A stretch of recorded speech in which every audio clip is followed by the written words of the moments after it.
Imagine this. The deadliest war in American history didn't happen on a beach in Normandy or in the jungles of Vietnam. It happened in cornfields, churchyards, and small towns with white picket fences. Not overseas, here. A war so intimate that every village lost someone, so modern that it killed like a machine factory, and so old-fashioned that soldiers still marched shoulder to shoulder into storms of lead. Tonight, on the War Dossier, we're asking a simple question with a brutal answer. Why did the American Civil War become the most lethal chapter in the nation's story? And what did it teach the world about the future of killing?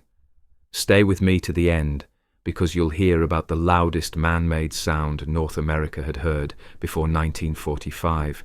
Meet the bullet that turned bone to dust, and step into the hospital tents where more men died than on the battlefield.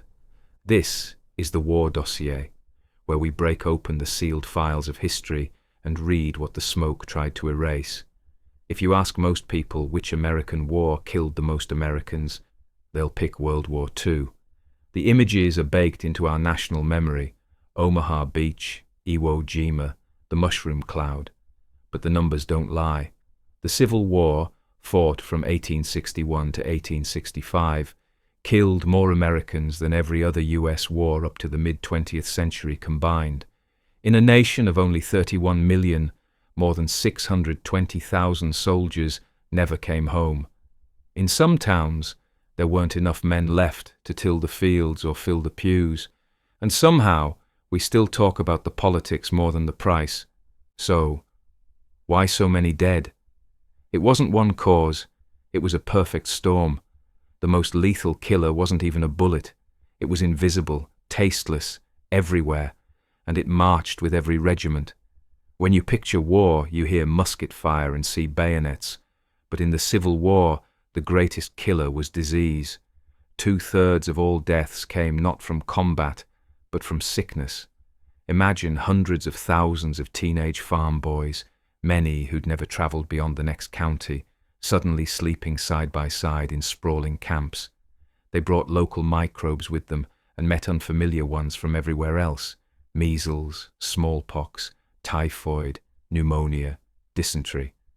Camp latrines were dug too shallow and too close, sometimes uphill from the water source. Animals were butchered where men slept. Surgeons worked in a world before germ theory: one bloody sore, many arms and legs, barely a rinse. Medicine often meant mercury pills and whiskey. Canvas hospitals lined with cots filled the air with the iron smell of blood and the low moaning of fevered men. Soldiers dreaded the word hospital as much as they dreaded the word charge. Disease didn't just kill, it rewrote battle plans. At Chancellorsville, thousands of Confederate soldiers were too sick to march. Entire brigades evaporated not under fire, but under fever. Commanders counted muskets in the morning and found their armies shrinking before the enemy even appeared. Yet inside the misery, there was resilience.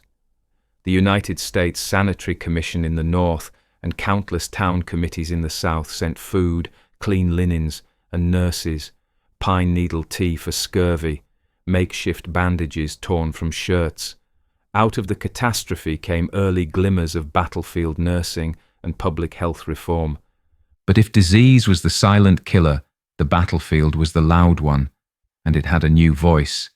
Meet the Minié ball. It looks harmless in your hand, a conical lead slug with a hollow base. When fired, that hollow base expands and grips the spiral grooves cut into a rifle's barrel, spinning the bullet and stabilizing its flight. Suddenly, average soldiers, not just expert marksmen, could reliably hit a man 200 yards away and more while loading stayed relatively fast. Accuracy is only half the story. The Minié ball hit like a sledgehammer. It didn't just puncture, it shattered. Bones exploded into splinters. Muscle tore open like fabric. Clean wounds became rare. Amputations became common. If a Minié ball caught your arm or leg, the surgeon's saw was waiting, and infection was waiting behind the saw. The battlefield changes when every line of infantry can now reach you at distances your father never faced, and yet, in battle after battle, officers trained on Napoleon's wars still ordered men to march shoulder to shoulder across open fields, flags high, drums beating. That looked like honor. It played like slaughter. It had worked, once, when muskets were inaccurate and you had to get close to kill. In the 1860s, those neat lines walked into rifles that could kill at triple the old ranges. At Fredericksburg, Union brigades advanced again and again toward a stone wall manned by Confederates who barely had to shift their feet. It wasn't war, one survivor said. It was murder. At Cold Harbor, some Union soldiers pinned their names to their coats so their bodies could be identified. They marched anyway. Many never made it halfway. Why did commanders keep ordering it? Partly inertia, armies are conservative. Partly fear, looser formations risked turning order into a rout. And partly arrogance, clinging to the rituals of glory in an age quietly inventing industrial slaughter. Soldiers learned a different lesson the hard way. The ground is a weapon. If there's a fence, you get behind it. If there's a ditch, you get in it. If there's nothing, then you dig. At Antietam, a handful of Confederates held a narrow bridge for hours by using the terrain, trees, rocks, fencing, while Union soldiers tried to force the crossing and turned the creek banks into a killing zone. At Fredericksburg, a sunken road behind a stone wall became a fortress. The brutal arithmetic was simple. Men in cover live, men in the open die. By 1864, the future of war took shape in the soil itself. Trenches, rifle pits, log revetments, earthworks stretching mile after mile. Newspapers called it digging like groundhogs. Historians now call it a preview of World War I. Overhead, the thunder deepened. Artillery had always terrified. Iron balls, splintered trees, men flung like rag dolls. But mid-19th century guns got stronger and smarter. Rifled cannons, like the 3-inch ordnance rifle and the Parrott gun, added range and accuracy. Shells could burst in the air and rain shards of metal. Canister transformed a cannon into a giant shotgun, vomiting a swarm of iron that erased anything within 100 yards. Soldiers learned to fear the sound more than the impact, the long rising scream of a shell turning lazily in the air before it chose its victim. Under a barrage, men froze. The land itself changed. Hills stripped of trees, farmhouses ripped apart, fields pocked with craters. Survivors said it looked like giants had ploughed the earth.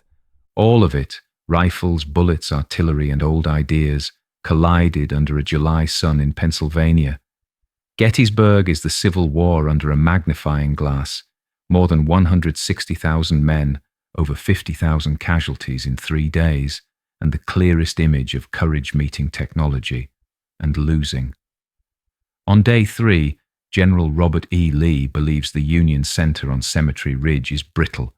He orders a grand assault, nearly 12,500 men crossing 3/4 of a mile of open ground.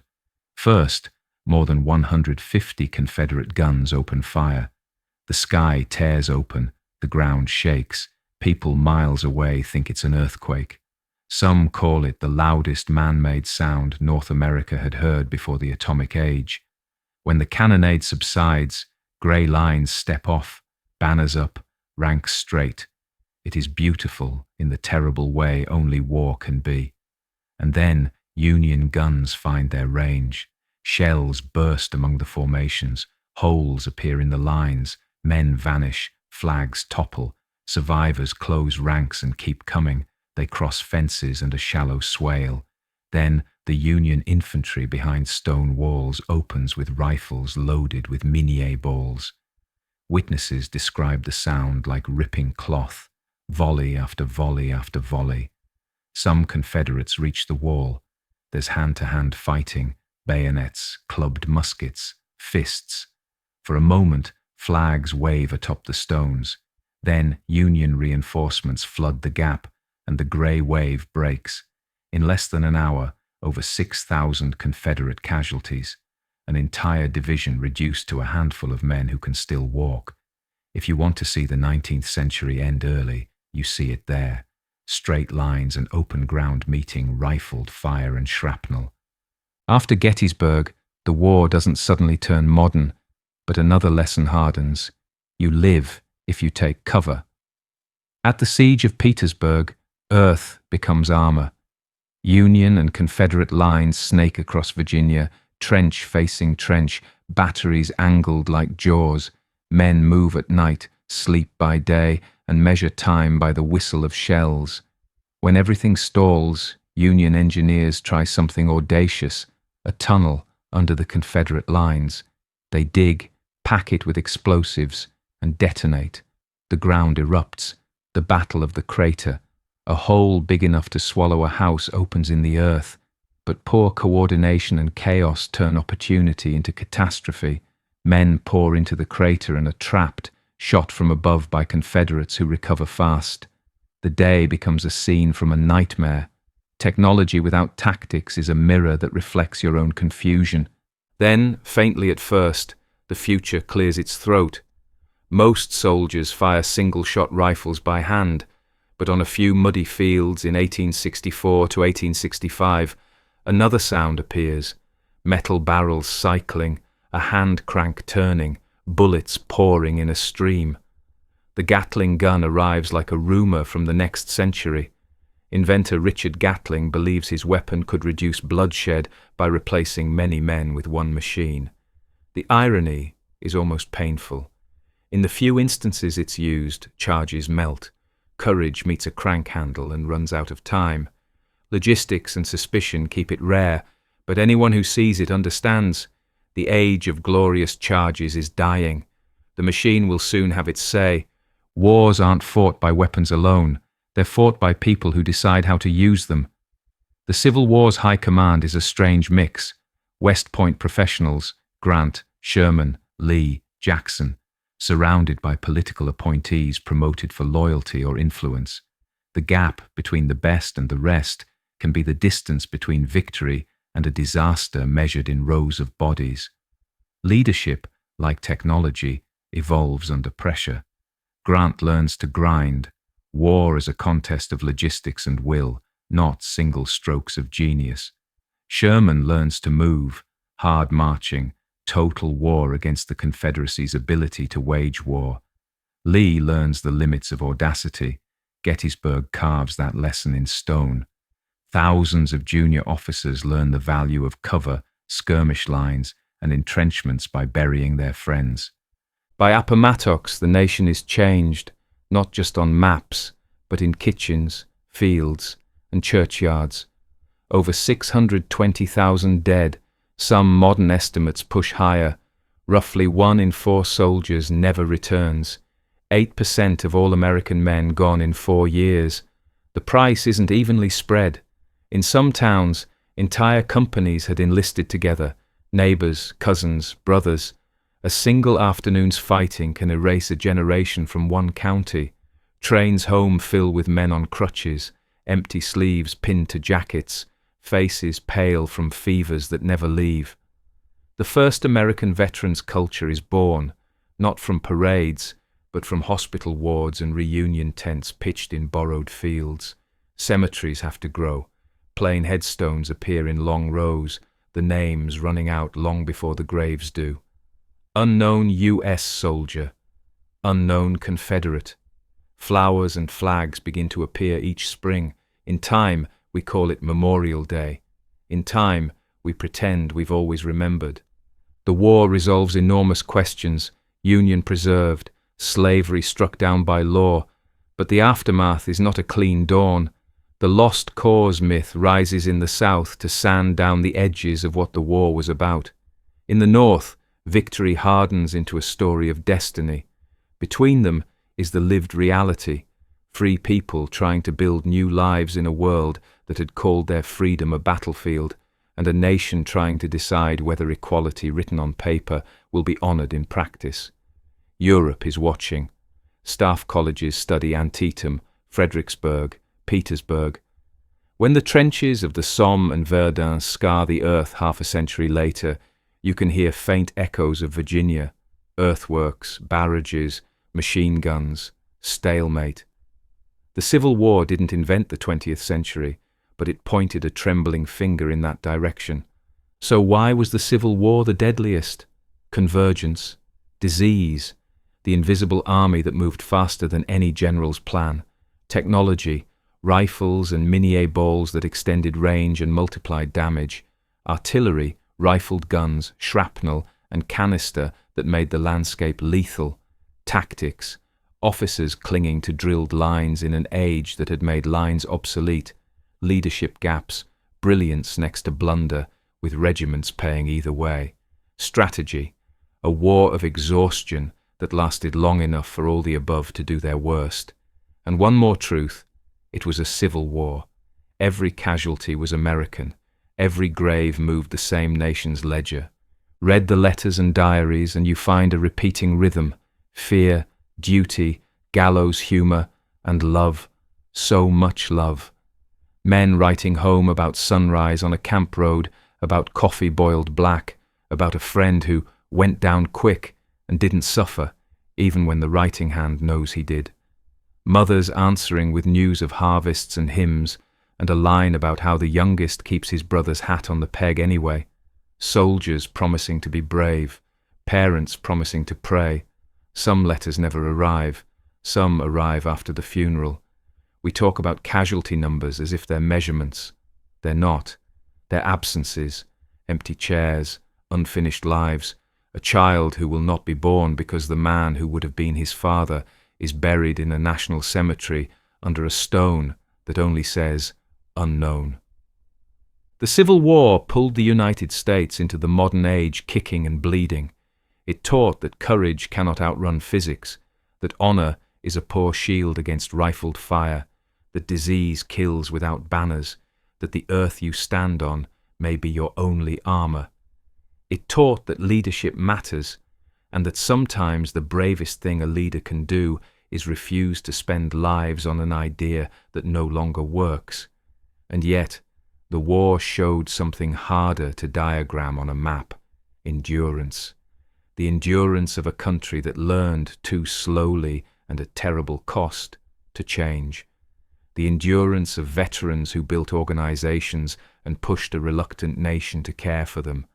The endurance of newly freed people who claimed not just the title of citizen, but the work of making that title real.